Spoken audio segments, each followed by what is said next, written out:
नमस्कार, मैं हूं लेखिका सिन्हा और आप देख रहे हैं CGNN लाइव। आज हम बात करेंगे छत्तीसगढ़ में हुए 2161 करोड़ रुपए से अधिक के शराब घोटाले की। छत्तीसगढ़ में हुए बहुचर्चित शराब घोटाले ने एक बार फिर राजनीतिक हलचल मचा दी है। इस घोटाले में बुधवार को प्रवर्तन निदेशालय यानी कि ईडी ने पूर्व आबकारी मंत्री कवासी लखमा को गिरफ्तार किया। ईडी ने उन्हें तीसरी बार पूछताछ के लिए बुलाया था, जहां पूछताछ के दौरान उन्हें गिरफ्तार कर लिया गया। लखमा की गिरफ्तारी से राज्य की राजनीति में हड़कंप मच गया है। ईडी के सूत्रों के मुताबिक कवासी लखमा के खिलाफ पुख्ता सबूत मिले हैं। हालांकि इस मामले में ईडी ने आधिकारिक बयान जारी नहीं किया है। जब शराब घोटाले का पर्दाफाश हुआ तब कांग्रेस सरकार में लखमा आबकारी मंत्री के पद पर थे। ईडी की रेड के बाद कवासी लखमा ने बयान दिया था, मुझे इस घोटाले की जानकारी नहीं, मैं अनपढ़ हूं और अधिकारी जहां साइन करने को कहते हैं मैं कर देता हूं। हिंदुस्तान के कितना बड़ा नेता है, मेरे पास फूटी कोड़ी 1 रुपया नहीं पकड़ा गया। ये बोलते हैं भ्रष्टाचार हो गया। दादी पूरा घर में आपके पास पैसा नहीं है दादी, उसमें 1 रुपया मेरे घर से न कोई कागज पकड़ा है, पैसा पकड़ा है। इन लोग फर्जी मामला बनाकर जेल में देकर काम कर रहे हैं। दादी किसका हाथ है इसके पीछे गिरफ्तारी के? एक पूरा अमित शाह, नरेंद्र मोदी और विष्णुदेव साय या के भारतीय जनता पार्टी सरकार ने मेरे गरीब आदमी को, बस्तर का आवाज को, बस्तर में विधानसभा पंचायत चुनाव, नगर पंचायत चुनाव होने जा रहा है, इसलिए चुनाव में ये भाग नहीं ले। इसके कारण मेरा इस प्रकार दबाव करके कागज मांग रहे थे। कोई का फूटी कोड़ी पैसा नहीं मिला। कांग्रेस के साथ लोग आपके साथ है कि नहीं? कांग्रेस पार्टी के कांग्रेस क्या कर रही है, नहीं कर रहा है। मैं कांग्रेस के साथ हूँ, कांग्रेस के लिए लड़ा हूँ।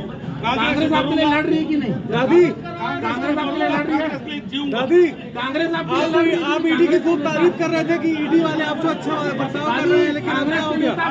धीरे धीरे बढ़िया बात करते थे, बढ़िया पानी पिलाते थे, लेकिन भोजन इतना घमंड होकर और पीली से बुलाकर। छत्तीसगढ़ का ये शराब घोटाला 2161 करोड़ रुपए से अधिक का बताया जा रहा है। इस मामले में राज्य सरकार को भारी राजस्व की हानि हुई।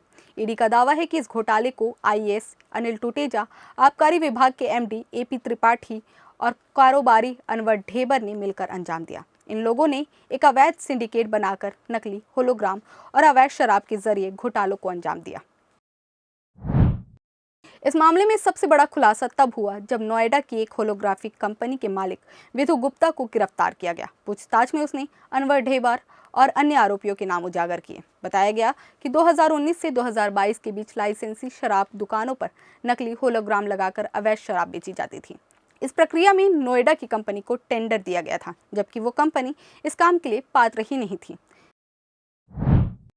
ईडी के अनुसार इस घोटाले में बड़े स्तर पर नकली होलोग्राम का उपयोग किया गया, जिससे अवैध शराब की बिक्री का पता नहीं चल सका।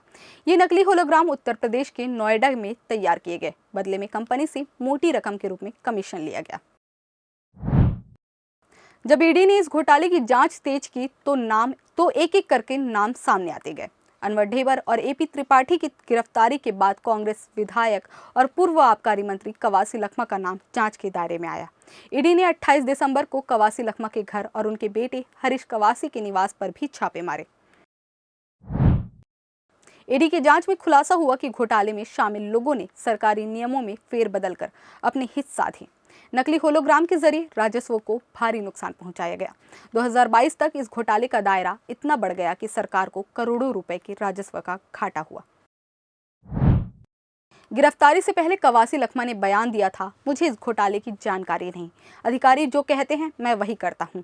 हालांकि ईडी को उनके खिलाफ ऐसे सबूत मिले जिनके आधार पर उन्हें गिरफ्तार किया गया। हिंदुस्तान के कितना बड़ा नेता है, मेरे पास फूटी कोड़ी 1 रुपया नहीं पकड़ा गया। ये बोलते हैं भ्रष्टाचार हो गया। दादी पूरा घर में आपके पास पैसा नहीं है दादी, उसमें 1 रुपया मेरे घर से न कोई कागज पकड़ा है, पैसा पकड़ा है। इन लोग फर्जी मामला बनाकर जेल में देकर काम कर रहे हैं। दादी किसका हाथ है इसके पीछे गिरफ्तारी के? एक पूरा अमित शाह, नरेंद्र मोदी और विष्णुदेव साय या के भारतीय जनता पार्टी सरकार ने मेरे गरीब आदमी को, बस्तर का आवाज को, बस्तर में विधानसभा पंचायत चुनाव, नगर पंचायत चुनाव होने जा रहा है, इसलिए चुनाव में ये भाग नहीं ले। इसके कारण मेरा इस प्रकार दबाव करके कागज मांग रहे थे, कोई का कोटी पैसा नहीं मिला। कांग्रेस के साथ लोग आपके साथ है कि नहीं? कांग्रेस पार्टी के कांग्रेस क्या कर रही है नहीं कर रहा है, मैं कांग्रेस के साथ हूँ, कांग्रेस के लिए लड़ा हूँ। कांग्रेस आपके लिए लड़ रही है कि नहीं? दादी कांग्रेस आपके लिए लड़ रही है? दादी कांग्रेस आप ईडी की खूब तारीफ कर रहे थे कि ईडी वाले आपसे अच्छा बर्ताव कर रहे हैं, लेकिन क्या हो गया? धीरे धीरे बढ़िया बात करते थे, बढ़िया पानी पिलाते थे, लेकिन भोजन इतना घमंड होकर बुलाकर। देखिए, सबसे पहले तो ये वर्तमान विधायक हैं और ये जो पीएमएलए का जो प्रकरण है, ईसीआईआर जो है पहले जो दर्ज हुई थी वो वर्ष 2022 में हुई थी और उसके बाद कई मुलजिमों का अरेस्ट किया गया। फिर दोबारा ईसीआईआर जो दर्ज हुई वो वर्ष 2024 में हुई, 4/24 ईसीआईआर, उसमें भी कई लोगों को उसमें गिरफ्तार किया गया। मगर जब लखमा जी को आज से 2 साल पहले बुलाया गया था वर्ष 2022 में, तो वो उपस्थित हुए थे। अभी 3 तारीख से इनको बुलाया गया है और 3 तारीख से ये जब बुला रहे हैं तब जा रहे हैं। इनको सिर्फ 2 बार सम्मन दिया गया है, बाकी पूरा ये मौखिक सिर्फ बोलने पर ये उपस्थित हो रहे थे, विवेचना में पूरा सहयोग कर रहे थे। और आज भी जो उनको बुलाया गया था तो कोई सम्मन नहीं दिया गया था, सिर्फ मौखिक बोलने पर कवासी लखमा जी अपने पुत्र के साथ वहां उपस्थित हुए थे ईडी कार्यालय में और वहां उनको फिर गिरफ्तार कर लिया गया। और आज उन्होंने कहा कि मुझे बुलाया गया, सिर्फ 2 प्रश्न पूछे कि ये जो आपने घर बनाया उसका पैसा कहाँ से लाए, तो उन्होंने बता दिया कि 80 लाख रुपए मैंने लोन में लिया था और 10 लाख रुपए अपने बेटे से लिया था और 15 लाख रुपए जो है वो मेरे जो जमा पूंजी थी उससे मैंने लगाया हूँ। एक पाई आने का हिसाब उन्होंने दे दिया। जब उन्होंने बताया कि आप पास करोड़ों का जो है घपले का घोटाले का आरोप लगा रहे हैं, तो उन्होंने कहा कि मेरे पास 20,000 भी रुपए नहीं है। तो वो एक आदिवासी सीधा साधा बोले, मैं विधायक हूं और मैं बस्तर के लोगों के लिए, बस्तर की जमीन, बस्तर के जंगल के लिए लड़ता रहा हूं और लड़ता रहूंगा, ये उन्होंने आज बताया है। ईडी की जांच में ये बात सामने आई कि अनवर ढेबर, अनिल टुटेजा और एपी त्रिपाठी ने इस घोटाले को एक संगठित तरीके से अंजाम दिया। कमीशन की रकम को हर महीने सभी संबंधित लोगों में बांटा जाता था। ईडी की रिपोर्ट के अनुसार ये घोटाला करीब 2161 करोड़ रुपए का है। इसमें शामिल सिंडिकेट ने 2019 से 2022 तक हर महीने करोड़ों रुपए की अवैध कमाई की।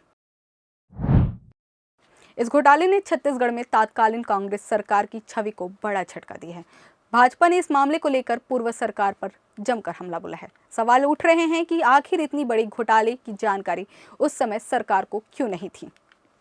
जो कवासी लखमा के बारे में 2021-22 की घटना है, ईडी ने कार्रवाई की और 3 साल हो गए, 21-22 करें तो 25 लग गया, 3 साल बाद उसकी गिरफ्तारी हुई। अभी 16 दिसंबर से लेके 20 दिसंबर तक के विधानसभा सत्र था। अपने विधानसभा क्षेत्र के प्रश्न उन्होंने कवासी लखमा ने पूछ लिया, तारांकित प्रश्न था और उसमें उन्होंने पूछा और उसके उत्तर में लिखित उत्तर है, मंत्री जी ने स्वीकार किया कि आचार संहिता के समय, पीडब्ल्यूडी विभाग से संबंधित था, आचार संहिता लगा हुआ था 14-15 मई की बात, बजट में है ही नहीं, किसी विभाग से स्वीकृति नहीं, टेंडर नहीं और पुल निर्माण शुरू हो गया। और टेंडर तब खुला जिस दिन प्रश्न था। तो भ्रष्टाचार को उजागर उन्होंने किया कि बिना टेंडर के, बिना स्वीकृति के आचार संहिता के समय वो पुल बन रहा था, 1 नहीं 2-2 पुल। इस मामले को कवासी लखमा ने प्रमुखता से उठाया। सरकार दोषी अधिकारियों, ठेकेदारों पे खिलाफ कार्रवाई करने के बजाय 8 दिन के भीतर में ईडी कवासी लखमा और उसके परिवार के लोगों के यहां छापे डाले। छापे में 1 रुपया भी नहीं मिला कवासी लखमा के यहां, 1 रुपया भी, कोई कागजात भी नहीं मिला। वैसे भी वो अनपढ़ हैं, उनके यहां कोई कागजात भी नहीं मिला।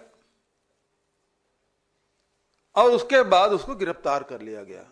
इसलिए गिरफ्तार किया गया कि उन्हें भारतीय जनता पार्टी की सरकार, जो विष्णु देव साय की सुशासन वाली सरकार, उसके भ्रष्टाचार को उन्होंने उजागर किया।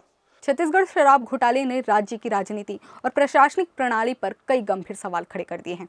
कवासी लखमा की गिरफ्तारी इस मामले में एक महत्वपूर्ण मोड़ है। ईडी की जांच से आने वाले दिनों में और भी बड़े खुलासे होने की संभावना है। इस घोटाले ने ये साबित कर दिया कि भ्रष्टाचार किस हद तक सरकारी तंत्र से जड़े जमाए हुआ है। छत्तीसगढ़ के शराब घोटाले पर आपकी क्या राय है, कमेंट करके जरूर बताएं और हमसे जुड़ने के लिए चैनल को सब्सक्राइब करें।